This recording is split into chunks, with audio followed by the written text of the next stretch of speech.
Salut. Aujourd'hui je vous retrouve pour une nouvelle vidéo dans laquelle je vais parler de séries. Normalement la luminosité est à peu près bien, mais j'ai dû allumer. On est en été, il est midi, même pas, il doit être 11h30. Et j'ai dû allumer parce que dehors c'est couvert, il pleut et c'est une catastrophe. Enfin bref, c'est n'importe quoi. Donc normalement ça ira, et au pire, si ça va pas, vous verrez pas la vidéo parce que je l'aurai retournée plus tard. Bref, avant de démarrer la vidéo, je me suis rendu compte qu'il était peut-être utile que je réexplique comment sont construites ces vidéos et pourquoi je les fais comme ça. Parce que potentiellement, il y a de nouvelles personnes qui regardent ces vidéos et qui ne comprennent pas comment ça marche en fait. Donc ce sont des séries, des séries, non, des vidéos dans lesquelles je parle de séries. Donc j'ai démarré ma chaîne il y a plus d'un an maintenant. Et depuis le début de ma chaîne, je voulais parler de séries parce que autant je lis beaucoup, autant je regarde pas mal de séries aussi. Mais j'ai mis du temps à trouver un format qui me convenait sans faire comme les autres et qui me permettait de parler de plusieurs séries dans une seule et même vidéo. Et donc dans ces vidéos, je parle de 3 séries. Une que je suis encore en train de regarder. Donc parfois les séries sont terminées, la production a annoncé que c'était fini et que la dernière saison était tournée et tout ça. Mais moi j'ai pas encore vu les dernières saisons, donc pour moi ce sont des séries qui sont encore en cours, que je suis encore en train de regarder. La deuxième série, c'est une série que j'ai abandonnée. Pour diverses raisons, ça dépend, j'explique pourquoi j'ai abandonné la série. Et la troisième série, c'est une série qui a été terminée d'être produite et que j'ai vue dans son intégralité. Voilà, donc c'est 3 séries à chaque fois. Et du coup, aujourd'hui, je vais parler de Shameless US, de Flesh of Bones et de Malcolm. Donc la première série, c'est Shameless US, celle que je suis encore en train de regarder.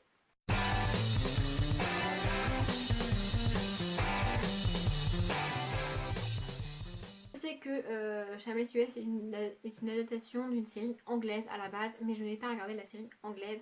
En fait, il y a plusieurs séries comme ça où il existe 2 versions, une américaine et une anglaise. En général, la version anglaise et la version originale, et ensuite les Américains en ont fait une adaptation. Ça dépend, des fois je regarde la version anglaise, des fois je regarde la version américaine, mais peu importe par quelle version j'ai commencé, je ne regarde jamais l'autre parce que je vois pas l'intérêt. En fait, si je regarde l'autre, je vais faire que comparer en mode dans l'autre version c'est pas comme ça, et lui il est pas comme ça, et lui il dit pas ça. Et je vois pas l'intérêt de regarder une série pour passer mon temps à la critiquer et à la comparer à une autre, surtout que là j'adore Shameless US. Donc dans Shameless US, on suit une famille de 5 enfants. Donc il y a Fiona, je les présente dans l'ordre de la plus âgée à la plus jeune. Donc on a Fiona, Lip, Yann, Debbie, Carl et Liam. Voilà, je vais pas présenter les. Enfin, je pense que je vais présenter les 6 enfants, même si j'ai pas grand chose à dire sur eux à chaque fois. Leur famille est chaotique parce qu'en fait, leur mère est partie. Ils ont pas de mère, elle est partie. Elle est pas capable de les élever, du coup, elle est partie. Et le père, c'est un alcoolique qui passe son temps à profiter du système et qui n'a pas de travail, qui n'a pas de métier. En gros, dans la série, c'est plus les enfants qui s'occupent du père de temps en temps parce qu'il est incapable de s'occuper de lui-même que le père qui s'occupe d'eux. Voilà, ça se passe à Chicago et j'adore cette série. Vraiment, vraiment, vraiment. Donc Fiona, en fait Fiona c'est elle qui va élever ses frères et sœurs parce que c'est elle la grande sœur. Je crois qu'au début elle doit avoir quelque chose comme 18-19 ans. Et donc c'est elle qui est en charge de la maison et qui s'occupe de ses frères et sœurs parce que ses parents c'est une catastrophe. Hein. Et donc voilà, c'est elle qui se débrouille pour avoir un métier, pour gagner un petit peu d'argent, pour payer le loyer, pour acheter à manger. Enfin voilà, c'est elle qui gère tout. Et j'adore ce personnage-là. Vraiment, vraiment, vraiment. Après, je peux pas trop vous en dire parce que là, j'en suis à la saison 6 ou 7, je crois, que j'ai terminé il y a pas très très longtemps. Et du coup, j'aurais peur de vous spoiler si je vous dis trop de choses. On a aussi une vie, elle a aussi une vie sentimentale. Elle ne fait pas que s'occuper de ses frères et sœurs. Elle a aussi de temps en temps un homme qui fait partie de sa vie. Du coup, on suit sa vie sentimentale aussi. C'est pas que une sœur envoyée. Et ensuite, on a Lip. Alors, Lip, c'est l'intello de la famille. Et si vous avez démarré la série, si vous n'avez pas démarré la série, quand vous allez la démarrer, vous allez vous dire non mais Audrey, c'est pas un intello du tout. Si. En fait, c'est juste que il est très intelligent et s'il avait été dans une autre famille, il aurait pu faire des études absolument géniales. Mais il est dans sa famille à lui et du coup, il ne peut pas faire des études. Enfin, il est obligé de travailler, il est obligé d'abandonner les cours et il n'est pas très motivé comme garçon. C'est le genre d'intello qui n'est pas motivé par les cours. Je sais pas si vous en connaissez des gens comme ça, mais c'est fatigant. Moi, ça me fatigue, des gens comme ça. Et j'adore Lip, vraiment. C'est avec lui qu'on a tout le côté pas très cool. C'est-à-dire qu'il passe son temps à fumer, à se droguer. On voit notamment pas mal de scènes de sexe avec lui. Du coup voilà, en plus j'ai pas compris parce que la majorité des épisodes sont même pas moins de 10 ans. Moi je les mettrais moins de 10 ans, c'est l'une des séries les plus violentes qui existent. Enfin, en plus c'est violent dans le quotidien, c'est pas genre violent boum boum il y a des gangs. Non, c'est violent dans le quotidien des gens. Et du coup j'ai trouvé ça bizarre que les épisodes sont même pas moins de 10 ans. Mais bref, ensuite on a Yann. Alors Yann, c'est mon personnage préféré. Vraiment, vraiment, vraiment, vraiment. J'adore Yann. Je peux vous le dire dès le début, ce n'est pas un spoil parce qu'on le sait, Yann est homosexuel. Je crois qu'on démarre la série, il doit avoir quelque chose comme 12 ans, ouais, 12-13 ans. Et il sait déjà qu'il est homosexuel à cet âge-là. Et c'est pas du tout... Enfin, il n'y a pas tout un grand questionnement. Il est homosexuel, il le sait, ça se passe comme ça. Et ça va très bien pour lui. Voilà, c'est tout. Et j'adore, j'adore, j'adore. Je peux pas vous dire, mais à un moment donné ou un autre de la série, ils forment un couple avec un autre garçon. Et j'adore le couple qu'ils forment. C'est juste, ils sont trop cool tous les deux. Je les adore tous les deux. Voilà, j'adore ce couple. Et j'adore Yann et son copain. Je peux pas vous dire qui c'est parce que quand on apprend qui c'est, on a envie de... Donc je peux pas vous dire qui c'est, mais j'aime vraiment, vraiment, vraiment ce personnage-là. Ensuite on a Debbie. Alors elle m'agace, vraiment, je la supporte pas. Donc c'est la seule autre fille de la fratrie. Mais elle m'agace, elle m'insupporte. Et plus on avance dans les saisons, plus elle m'agace. Mais j'aime tellement ses frères et sœurs que c'est pas grave. Voilà, c'est le genre de fille, en fait, elle voudrait être indépendante, mais comme elle est parmi les plus jeunes de la fratrie, tout le monde s'occupe d'elle, et du coup, elle n'a pas besoin d'être indépendante. C'est mon problème avec les derniers, qui passent leur temps à se plaindre, et voilà. En plus, elle n'est pas dernière, elle est au milieu quasiment, donc du coup, elle n'a pas à se plaindre, et ça m'agace. Enfin voilà, franchement, en fait, c'est le genre de jeune fille qui veut grandir et vieillir plus vite qu'elle ne le devrait, et qui, une fois qu'elle sera vieille, elle va se rendre compte qu'elle aurait dû profiter de ses années avant, en fait.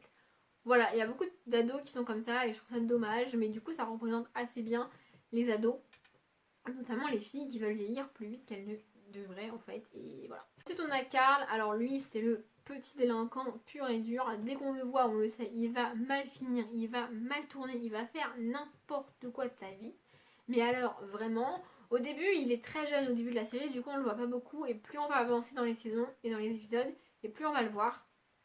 Et puis il va partir en live, mais d'une force, ce gars est dingue. En fait, il a hérité du côté dingue de son père, parce que leur père, donc Franck, est complètement taré. Mais genre, vraiment, et bah lui, Karl, était aussi taré que son père. Mais du coup, c'est assez cool, il y a pas mal d'intrigues qui sont amenées avec lui, et de questionnements sur la première fois d'un homme, notamment... qui sont des questions que moi je ne me suis pas posées, hein, parce que je suis une fille évidemment. Et dans la dernière saison, donc c'est un mini spoil, il y a toute une question sur le fait de s'être fait circoncire ou pas, comment les filles vont le voir, comment ça se passe avec une fille, si c'était circoncis ou si c'était pas circoncis, tout ça et ça. Et j'ai vraiment trouvé ça cool qu'un mec de cet âge-là se pose la question de est-ce que ça va déranger la fille ou pas. Vraiment, je ne sais pas si c'est une question que tous les hommes se posent, mais ils devraient se poser cette question, hein, voilà. Du coup, j'ai trouvé ça vraiment cool. Et le dernier c'est Liam. Bon, le dernier au début de la saison, c'est un bébé. Au début de la série, c'est un bébé, donc on va le voir. Peut-être que là, dans la dernière saison, il va à l'école. Il a 6 ans, parce que ça fait 6 saisons, c'est normal. Donc voilà, c'est un petit peu le fils de tout le monde, parce qu'en fait, c'est le dernier né, en fait. Et du coup, en gros, la série démarre, il vient de naître, leur mère vient de le mettre au monde, et elle leur a dit démerdez-vous avec lui, et c'est barré. Donc voilà, c'est le petit dernier, il n'a pas vraiment de grande intrigue. Peut-être que si la série atteint la saison 9, 10, là, il va commencer à être important comme personnage, parce qu'il aura du coup 9-10 ans, mais là, pour l'instant, il n'est pas très présent, en tout cas pas dans les toutes premières saisons. Donc du coup je vois pas trop l'intérêt de vous en parler. J'ai beaucoup parlé de cette série, mais j'aime vraiment, vraiment, vraiment beaucoup cette série. Et j'ai envie que tout le monde la regarde. En fait, elle est géniale. Moi j'adore cette série. Je pourrais la regarder pendant des heures et des heures et des heures. Les épisodes sont assez longs et c'est l'une des rares séries avec des épisodes de 50 minutes, si je dis pas de conneries, que j'aime autant. Mais vraiment, j'adore cette série. Donc il faut la regarder, s'il vous plaît. La deuxième série, ça va aller beaucoup plus rapidement puisque c'est Flesh of Bones. Donc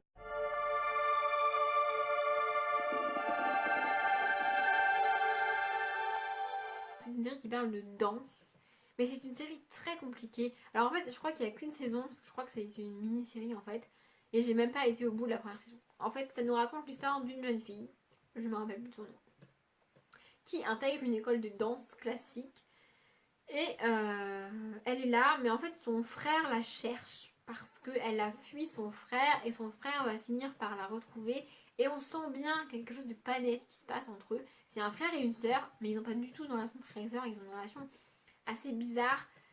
En fait, mon problème avec cette série, c'est que tout a été supposé, mais c'est tellement subtil qu'au final, je comprends pas tout. Et je suis pas certaine de recevoir les bons messages. En fait, j'ai l'impression que ce frère a abusé de sa sœur et que du coup, elle a fui parce qu'elle voulait intégrer cette école de danse, qu'elle a réussi à intégrer cette école de danse et en même temps à s'émanciper de son frère. Mais qu'en même temps, il la retrouve et que comme c'est son frère, elle a pas envie de porter plainte contre lui et qu'elle a peur. mais qu'en même temps elle a appris à se battre. Enfin voilà, c'est une série vraiment très compliquée, j'ai pas trop accroché. À la base, je l'ai commencé parce que j'aime beaucoup les séries qui parlent de danse. Mais le problème, c'est que c'est une série qui parle de danse, elle fait de la danse classique et tout et tout. Sauf que la danse n'est qu'un prétexte pour aborder beaucoup de sujets et c'est pas ce que je voulais. Moi, je voulais une série de danse en fait, parce que j'adore les séries de danse. Donc voilà, j'ai pas eu ce que je voulais. En plus, c'était trop flou pour moi. Quand les choses sont trop supposées, j'ai l'impression de partir dans ma tête dans des délires trop loin et de pas comprendre ce que je devrais comprendre et du coup, ça m'agace. Donc du coup, en fait, j'ai pas décidé de l'abandonner, c'est juste que j'ai arrêté de la regarder et quand quelques semaines plus tard je me suis dit mince, j'ai pas fini la saison, je me suis rendu compte que j'avais pas du tout envie de reprendre la saison et de la terminer, donc je ne l'ai pas terminée. Peut-être que vous n'avez pas entendu parler, c'est pas une série très populaire. Si le peu que je vous en ai dit et le peu qui moi m'a agacé vous intéresse, bah, vous pouvez toujours la regarder. Évidemment, je peux vous dire de ne pas la regarder, hein, ce serait débile. Mais voilà, moi j'ai pas trop accroché et ça ne me manque pas de pas avoir la fin de la série. Donc on va finir par l'un des piliers des séries de ma jeunesse, Malcolm. Yes, no, maybe, I don't know. J'adore cette série, vraiment, vraiment. Donc ça nous raconte l'histoire de Malcolm et de sa famille. Je crois que c'est pour cette série-là qu'ils n'ont pas de nom de famille. Et c'est une volonté de la part des showrunners et des créateurs de la série de ne pas leur avoir donné de nom, je crois, pour ne pas les stigmatiser. Je crois que c'est ça. Du coup, ils n'ont pas de nom de famille. Et donc, on va suivre Malcolm. Malcolm est un élève surdoué. Il est très doué en maths, très doué en sciences, très doué en tout ça, tout ça. Et du coup, il est dans une école pour petits génies. Sauf que sa famille, bah, c'est pas du tout des génies, quoi. Sa famille, c'est un peu des gens où tu te dis, mais ça existe, une famille comme ça? Voilà, il est un peu l'ovni de sa famille parce qu'il est trop intelligent pour sa famille. Donc, on a le papa qui s'appelle Hal, qui clairement ne gère rien de la maison. Je crois qu'il s'appelle Hal. Hein. Oui. Donc clairement il gère rien, c'est sa femme qui gère tout et lui il est juste là pour... on sait pas en fait. Mais j'adore cette série. Je peux pas vous présenter les personnages parce que ça fait trop longtemps et que je vais dire des choses pas très cool sur eux. Mais j'adore cette série, vraiment. J'ai le générique dans la tête, d'ailleurs vous l'aurez entendu un petit peu là pendant l'image, mais j'adore cette chanson. Vraiment, vraiment, vraiment. J'aime beaucoup ça. Ça parle aussi du handicap parce que le meilleur ami de Malcolm est en fauteuil roulant. Ça s'appelle Stevie, je crois. Oui. Et du coup, ça aborde pas mal de sujets. Il y a aussi une voix off. Enfin, c'est pas une voix off, c'est Malcolm qui, au début de l'épisode, s'adresse à nous. Et au cours de l'épisode, s'adresse à nous. Comme le font les gens en voix off. Sauf que là, tu le vois face caméra qui te parle et tout, qui bouge avec toi et qui est en train de te parler en fait. Du coup, c'est vraiment cool. J'adore cette série. C'est un peu comme Friends. Voilà, il faut regarder cette série. C'est l'une des séries les plus emblématiques. Et c'est une série qu'il faut regarder. Ce sont des épisodes très courts. Et c'est un peu une série à l'ancienne parce que, comme Friends, en fait, on a une histoire par épisode. C'est pas un fil rouge sur toute la saison ou sur toute la série, c'est une histoire par épisode, vraiment. Et du coup, vous pouvez regarder les épisodes un petit peu dans n'importe quel ordre. Alors, c'est pas ce que je vous conseille de faire parce que moi j'ai horreur de faire ça, ça m'agace au point. Mais vous pouvez tomber dessus à la télé, c'est pas grave, vous regardez l'épisode dans n'importe quel ordre, quand vous voulez. C'est pas, vous n'êtes pas obligé de les regarder dans l'ordre, il n'y a pas de suivi en fait. Alors il y en a un peu parce que notamment, je me rappelle, donc ils sont 4 garçons en tout, il y en a 3 qui vivent avec les parents et l'autre il passe, je crois que c'est Francis, il passe son temps à partir en service militaire, à revenir, à repartir, après il a son appart et il revient, il repart. Du coup si vous ne regardez pas les épisodes dans l'ordre, bah vous n'allez pas savoir où est Francis par rapport à l'épisode que vous regardez. Mais c'est pas très gênant non plus, c'est une comédie, c'est une sitcom qu'il faut regarder vraiment. C'est encore une fois l'une des premières sitcoms et j'adore cette série. Vraiment, vraiment, vraiment. C'est une des séries qui m'a donné envie de regarder des séries comme j'en regarde aujourd'hui et autant que j'en regarde aujourd'hui.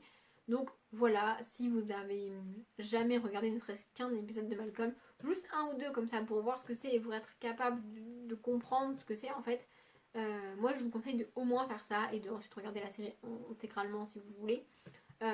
Voilà. Je vais m'arrêter là, j'espère que c'était pas trop long pour vous, j'espère que c'était pas trop brouillon parce que j'ai l'impression que je suis un petit peu partie dans tous les sens et je m'en excuse si c'était le cas. Comme d'habitude, je vous souhaite une bonne journée, une bonne après-midi, un bon appétit ou une bonne nuit et je vous dis à bientôt.